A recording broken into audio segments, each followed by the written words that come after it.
आज हम गोविंद पारिक का 80 पेजेस की सीरीज़ में 7th पेज कर रहे हैं। सबसे पहले हमारे अग्निकर्म की विधि।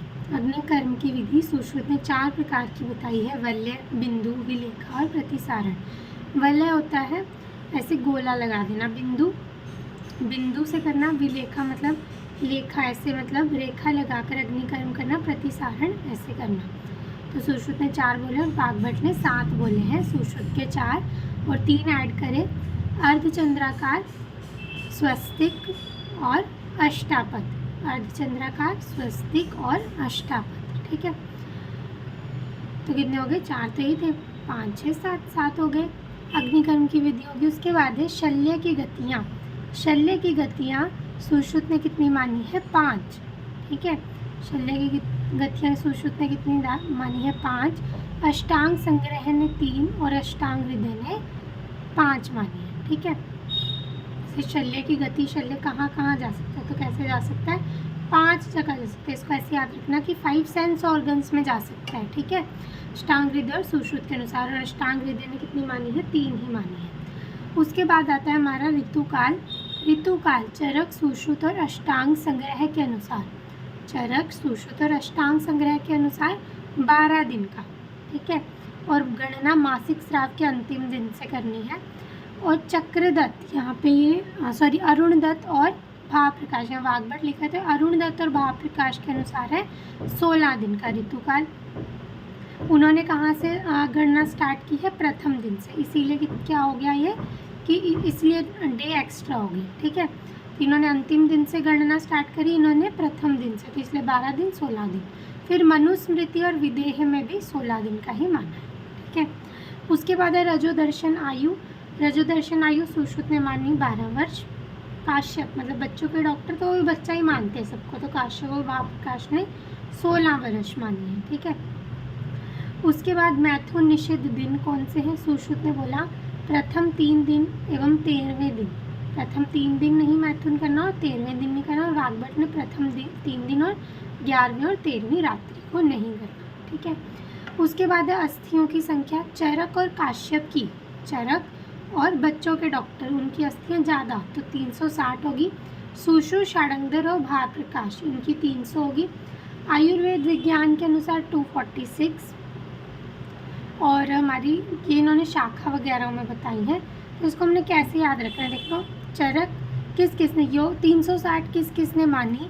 चरक ने, काश्यप ने, वाग्भट ने, योग रत्नाकर ने, वल्यक ने, भेल ने, अष्टांग संग्रह ने और अथर्ववेद, इन सब ने मानी है 360। और 300 किसने मानी? सुश्रुत, भावप्रकाश और षाडंगर। ठीक है, इन्होंने कितनी मानी? 300।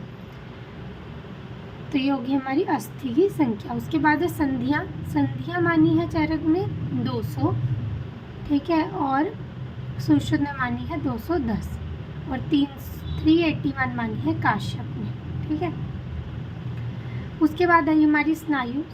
संधि पता लग गई, चरक के अनुसार 200 और सुश्रुत के अनुसार 210। स्नायु चरक और सुश्रुत दोनों ने कितनी बोली है? 900। ठीक है, स्नायु कितनी बोली है? 900। ठीक है, इसमें ना आ रहा है तो 900। और पेशियाँ कितनी बोली है? 400 और 500। पेशियाँ कितनी बोली है? 400 और 500। अब हम याद कैसे रखेंगे? सबसे पहले आती है हमारी अस्थि। ठीक है, ये अस्थि आई, ये मानी है चरक ने कितनी? 360। ठीक है, फिर आई संधियाँ। ये संधियाँ कितनी मानी? 2 वाली लाइन में जी, पहले 3 वाली लाइन में 360 और 300 किसने मानी? सुश्रुत ने। अस्थि होगी। उसके बाद आती है हमारी संधियाँ। संधियाँ कितनी होगी? 2 वाली लाइन में 200 और 210। ठीक है, उसके बाद आते हैं स्नायु। ठीक है, अस्थि होगी, संधि होगी, फिर स से क्या आया? स्नायु। ठीक है, ऐसे स्नायु लगे हुए मान लो, वो कितने हैं? स्नायु में न आ रहा है तो 900 हो गए दोनों के अनुसार। फिर हमारी पेशी जो हमारी मसल होती है, ठीक है, वो कितनी है? 400 या 500। ठीक है, चारों तरफ से पेशी ढकेगी ना, तो इसलिए 400 और 500 होगी। ठीक है, अस्थि होगी 360 और 300, फिर संधि हुई 200 और 210, स्नायु हुए हमारी 900 और पेशियाँ हुई 400 और 500। ठीक है, अब ये शाखाओं में मध्य शरीर में इसको भी छोड़ देते हैं, पहले इतना ही रिवाइज करते हैं। अग्निकर्म विधि सुश्रुत के अनुसार 4, वलय, बिंदु, विलेखा, प्रतिसारण, वाग्भट के अनुसार 7, अर्धचंद्राकार, स्वस्तिक और अष्टापद। उसके बाद आए हमारे शल्य की गतियाँ। शल्य की गतियाँ हमने कैसे याद रखी कि शल्य पांचों सेंस ऑर्गन्स में जा सकता है। अष्टांग हृदय के अनुसार और सुश्रुत के अनुसार, और अष्टांग संग्रह के अनुसार 3 है। फिर ऋतुकाल चरक और सुश्रुत ने कितना बोला है, 12 दिन का। उन्होंने स्टार्टिंग मतलब गिनना कब से शुरू किया, अंतिम दिन से।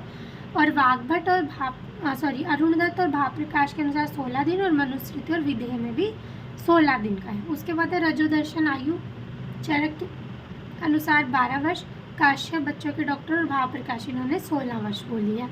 मैथुन निषेध दिन सुश्रुत ने बोला प्रथम 3 दिन और 13वें दिन, और वाग्भट ने 11वें और 13वें दोनों बोल दिया।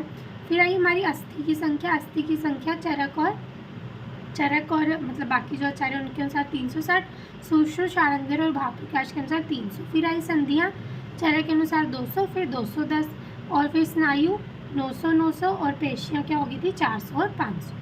आगे देखते हैं।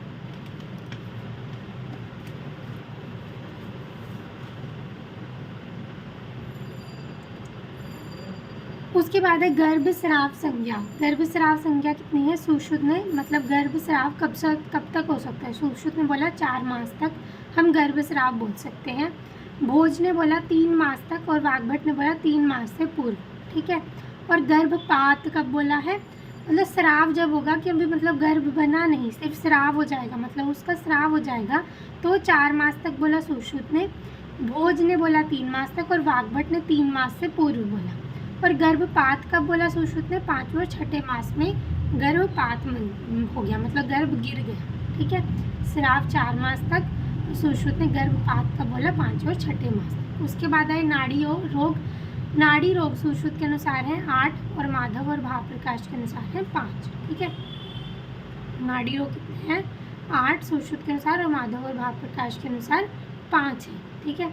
उसके बाद आए हमारे शूक दोष। शूक दोष सुश्रुत और माधव के अनुसार है 18।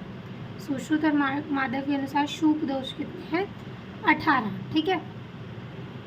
और हमारे क्या कहते हैं शार्ंगधर के अनुसार कितने हैं, 24। अब हमने कैसे याद रखने हैं, सबसे पहले हमारा नाड़ी रोग। नाड़ी और शूक ना एक साथ याद रखना, नाड़ी में हम फूक मार रहे हैं ऐसे। ठीक है। नाड़ी और शूक दोष साथ में याद रखेंगे। सुश्रुत के अनुसार दोनों ही, सुश्रुत के अनुसार नाड़ी 8 है और शूक दोष कितने हैं, 18 है। ठीक है। फिर इसमें ही आया हमारा माधव। माधव के अनुसार 5 हो गए नाड़ी दोष, और इसके अनुसार 18 ही है। ठीक है। इतना ही हमने याद रखना है। उसके बाद आते हैं शुद्र रोग। नाड़ी हो गया, नाड़ी में हमने फूक मारी। फिर आए शुद्र रोग। शुद्र रोग चरक ने तो वर्णित ही नहीं किए। सुश्रुत ने कितने माने हैं, 44, माधव ने कितने माने, 43। ठीक है। और फिर हमारे आए वाग्भट, उन्होंने 36, और शार्ंगधर ने 60। तो हमने ना ये तीनों नाड़ी दोष, शूक दोष और शुद्र रोग तीनों साथ में याद रखने हैं। तो देखते हैं हम, देखो नाड़ी दोष जो है, जो नाड़ी दोष हैं वो कितने थे हमारे सुश्रुत के अनुसार 8। ठीक है। नाड़ी दोष हमारे 8 सुश्रुत के अनुसार हो गए। ठीक है। और हमारे जो है शूक दोष वो कितने हैं, हमारे शूक दोष सुश्रुत के अनुसार 18, और हमारे शुद्र रोग सुश्रुत के अनुसार कितने हैं, 44। ठीक है। नाड़ी दोष हो गए 8, शूक दोष 18, और शुद्र रोग हो गए 44। ठीक है। ये तो हो गया चरक के अनुसार, सुश्रुत के अनुसार। अब आए हमारे सुश्रुत के बाद इन्हीं तीनों में आते हैं माधव। माधव के अनुसार नाड़ी रोग कितने थे हमारे, 5, शूक दोष कितने थे, सेम 18, और शुद्र रोग माधव के अनुसार है 43। ठीक है। उसके बाद हमारे आते हैं, उसके बाद हम शार्ंगधर ले लेते हैं। उन्होंने नाड़ी दोष तो बताया नहीं शार्ंगधर ने, शूक दोष शार्ंगधर ने माने हैं 24, और हमारे शुद्र रोग शार्ंगधर ने कितने माने, 60।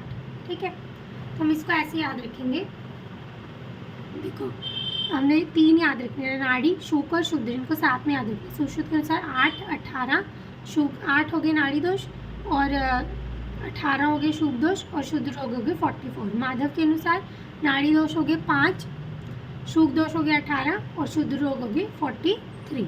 ठीक है। इनको हमेशा ऐसे याद रखना है, तीनों को एक साथ, एक्स्ट्रा भी मत याद रखना, इतने ही याद रखना। उसके बाद आता है मुख रोग। मुख रोग अब हमें कैसे याद रखने हैं, चरक के अनुसार मुख्य रोग कितने हैं? 4 और 64। ठीक है, चरक के अनुसार 4 ही मुख्य रोग हुए, 4 या 64। सुश्रुत ने एक ज़्यादा कर दिया, ठीक है, तो कितने हो गए? 65। ठीक है, एक ज़्यादा हो गया 65, भोज के भी 65। इन दोनों के सेम है तो हम कैसे याद रखेंगे? सुश्रुत भोजन मुख से करते हैं, तो सुश्रुत और भोज के मुख्य रोग सेम है, 65। फिर आए वाग्भट और षाडंगर। वाग्भट और षाडंगर के क्या है? वाग्भट के हैं 75 और जो षाडंगर थे उनके एक कम। ठीक है, वाशा के सेम है लेकिन एक कम हो गया। फिर है भाप्रकाश और योग रत्नाकर। भाप्रकाश और योग रत्नाकर के कितने हैं? 67। अब इसमें हमने पेयर में याद रखना है। दो, सबसे पहला पेयर चरक का तो अलग है, 4 और 64।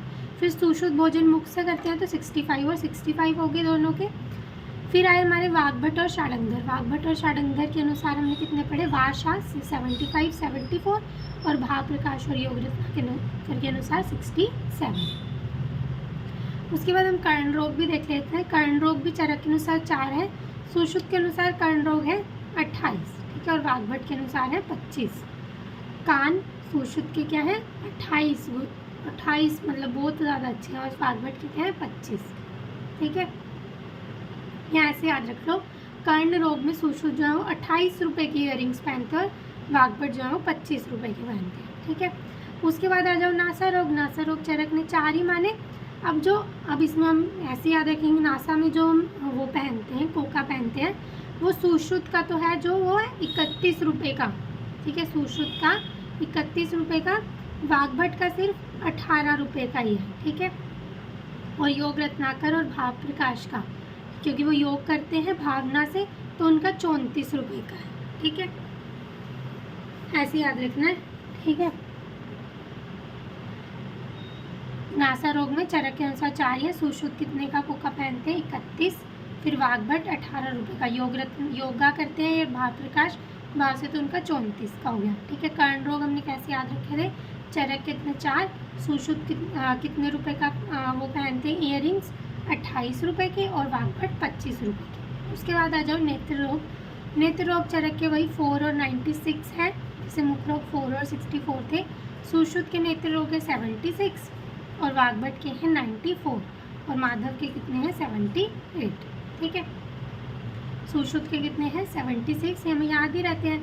वाग्भट के बहुत ज़्यादा है, 94 और माधव के कितने हैं? 78। उसके बाद है नेत्र मंडल। सुश्रुत के 5, वाग्भट का 1 कम 4। हृदय रोग चरक के 5, सुश्रुत के 4, इन्होंने सन्निपातज नहीं माना। सुश्रुत और ढेल ने सन्निपातज नहीं माना। रिवाइज करते हैं। गर्भस्राव की संज्ञा सुश्रुत ने 4 मास तक, फिर आई हमारे भोज ने 3 मास तक, और वाग्भट ने 3 मास से पूर्व बोल दी। ठीक है, उसके बाद आई गर्भपात की संज्ञा। सुश्रुत ने कब बोली? 5 से 6 मास तक। नाड़ी रोग, शुभ दोष और शुद्ध रोग हमने कैसे याद किए? नाड़ी दोष रोग सुश्रुत के अनुसार 8 और हमारे माधव के अनुसार है 5। ठीक है, और उसके बाद है हमारे शुभ दोष सुश्रुत के अनुसार 18 और माधव के अनुसार भी 18। शुद्ध रोग सुश्रुत के अनुसार 44 और माधव के अनुसार 43। फिर आए हम मुख्य रोग पे पेयर था। चरक के अनुसार तो 4 और 64, फिर सुश्रुत और भोज के अनुसार थे 65। फिर वाग्भट और षाडंगर, वाशा के अनुसार 75 और 74। फिर भाप्रकाश और योग रत्ना के अनुसार 67 और 67। फिर कर्ण रोग आए चरक के अनुसार 4, सुश्रुत थे जो 28 मानते हैं कर्ण रोग, और वाग्भट कितने मानते थे? 25। फिर नासा रोग चरक के अनुसार 4, सुश्रुत कितने के कोका पहनते थे? 31। फिर वाग्भट 18 और भाप्रकाश और योग रत्नाकर 34। नेत्र रोग चरक के अनुसार 4 और 96, सुश्रुत के अनुसार 76, वाग्भट के अनुसार 94 और माधव के अनुसार 78। नेत्रमंडल सुश्रुत के अनुसार 5, वाग्भट के अनुसार 4। हृदय रोग चरक के अनुसार 5, सुश्रुत और भेल के अनुसार 4। Thank you.